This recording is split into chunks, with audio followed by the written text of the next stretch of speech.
Retour sur le plateau de TV Finance. Vous êtes toujours dans l'émission TV Investisseurs et on va tout de suite retrouver Rodolphe Vial de ABC Bourse. Excusez-nous un petit peu pour la ligne. Rodolphe, bonjour, vous êtes au téléphone, hein? Ça va bien?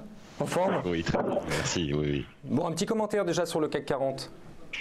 Alors un CAC 40 qui est assez étonnant ce matin, je trouve, et tout le monde trouve finalement, qu'il est assez résilient aux annonces surprises. Alors la 5 millième surprise de Donald Trump encore hier soir, la double surprise, d'une part l'annulation du sommet avec le leader nord-coréen, donc qui relance un petit peu le stress sur la géopolitique, et puis deuxièmement encore un nouveau front qui s'ouvre sur la guerre commerciale, puisqu'il a demandé au ministre du Commerce de lancer une enquête sur les importations de véhicules aux États-Unis.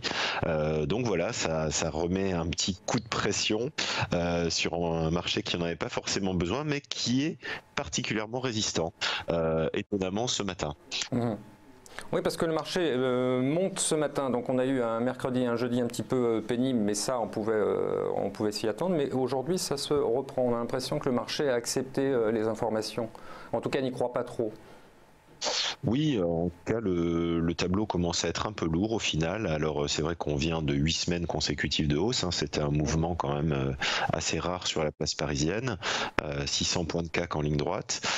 Bon, on est sur des niveaux où tout le monde hésite, où il y a aussi des prises de bénéfices en raison des valorisations. Mais bon, quand on rajoute à ce dossier l'Italie qui pèse quand même, hein, puisque la semaine dernière notamment, on a eu des sorties nettes records sur les fonds italiens, comme on l'avait pas vu depuis. Enfin, je crois que c'était même un record absolu, puisqu'on a dépassé les sorties que les investisseurs avaient réalisées sur les fonds investis en Italie avec le niveau de 2014, qui était un peu la référence à l'époque où le pays rentrait en récession, où tout le monde avait un petit peu fui l'Italie. On est dans ce schéma aussi. Alors bon, il y a encore un flux acheteur, hein. La preuve, ce matin on continue à monter. Bon, c'est les fondamentaux des sociétés qui expliquent cela. Effectivement, comme vous le dites, on a envie de pas trop y croire. Alors c'est vrai que sur l'aspect coréen, la Corée du Nord joue l'apaisement ce matin aussi. Alors ça, ils rentrent pas comme ils l'ont fait pendant longtemps dans une espèce de guerre de communication. Au contraire, on essaie d'être constructif, d'aplanir les différends. Donc ça peut jouer aussi, ce dossier géopolitique qui prend pas trop d'importance ce matin. Très bien, on va rentrer un peu dans le vif du sujet, on va parler valeurs. Vous avez envie de parler de Sanofi aujourd'hui? Oui, alors en fait, je vous ai sélectionné deux titres qui sont un petit peu, qui ont un profil assez semblable, on va dire. C'est des grosses capitalisations, c'est des valeurs de rendement, c'est vraiment des valeurs de fonds de portefeuille, hein. J'ai pas sélectionné des valeurs de spéculateurs, c'est des valeurs plutôt pères de famille. Donc la première, effectivement, c'est Sanofi. Alors Sanofi, bon, tout le monde connaît, hein, c'est un des plus gros laboratoires pharmaceutiques mondiaux. Mais par contre, au sein du CAC 40, c'est un petit peu le mouton noir, puisque on a passé une année très difficile, hein. En l'espace d'un an, le titre a reculé de 25%. Ne serait-ce que depuis le début de l'année, il perd 8%, quand lui, le CAC, fait plus 5%. Voilà. Alors qu'est-ce qui se passe sur Sanofi? À vrai dire, pas grand-chose.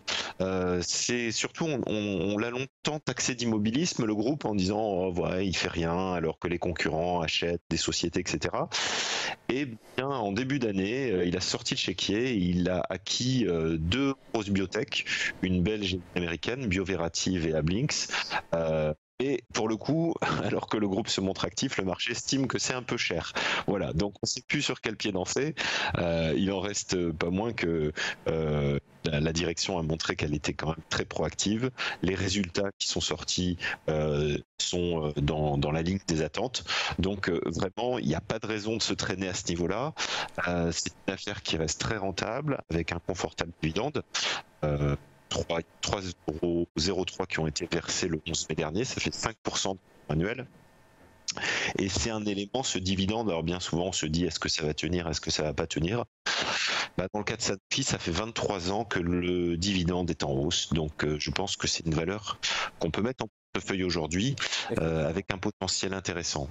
Alors si vous permettez un petit mot sur la technique aussi, parce que au final les gens qui observeront le graphique se rendront compte que le titre est c'est entre globalement entre 63 et 67 euros depuis le mois de février. Et là, on est plutôt sur la borne haute. On est prêt à déborder ce niveau. Et voilà. Donc, si on passe ce seuil, on va repartir dans une revalorisation du dossier qui sera tout à fait justifiée. Très bien, on va suivre Sanofi. Parlez-nous de Telsat maintenant. Alors Eutelsat, opérateur de satellite, situation un petit peu différente puisque un chiffre d'affaires qui a tendance à décroître très légèrement. Longtemps, c'est une valeur qu'on a considérée comme défensive. C'est une valeur qui, d'abord, qui est solide, qui est sur un business model de récurrence avec la location de capacités satellitaires, qui dégage des marges incroyables. C'est un quart du chiffre d'affaires en marge brute. Donc voilà, une petite décroissance en fait, avec des décalages de programmes, etc. Donc un chiffre d'affaires qui pourrait baisser cette année de 3%, 3,5%, mais une sanction du marché qui est complètement disproportionnée. C'est une valeur qui se payait historiquement toujours très cher compte tenu de ses bons fondamentaux. Là, on est tombé sur des niveaux de valorisation bien faibles pour le dossier. On tourne un PER autour de 12 fois les bénéfices attendus. Voilà, donc les analystes se sont un peu enflammés négativement en estimant que les comptes du premier trimestre étaient un avertissement déguisé. Bon, il y avait aucun signal dans la publication qui pouvait le montrer. On sait vers quoi on se dirige. Et puis, il y a du potentiel. Alors, c'est vrai qu'à court terme, le news flow n'est pas exceptionnel, mais à moyen terme, il y a des nouveaux satellites, des nouvelles technologies, voilà, notamment avec un partenariat qui a été signé avec Orange et Thales pour alimenter en très haut débit des régions qui sont touchées par la fracture numérique. Donc, ça, ce sera d'ici 2021, mais d'ici là, voilà, le potentiel à venir. Donc, ça reste une machine à cash. Là aussi, il y a un gros dividende. Sur les bases actuelles, ça sort un rendement de 7,5%. Le dividende est versé en novembre, donc voilà, on peut se positionner et attendre tranquillement. Rodolphe, merci beaucoup pour toutes ces explications et bon week-end à vous.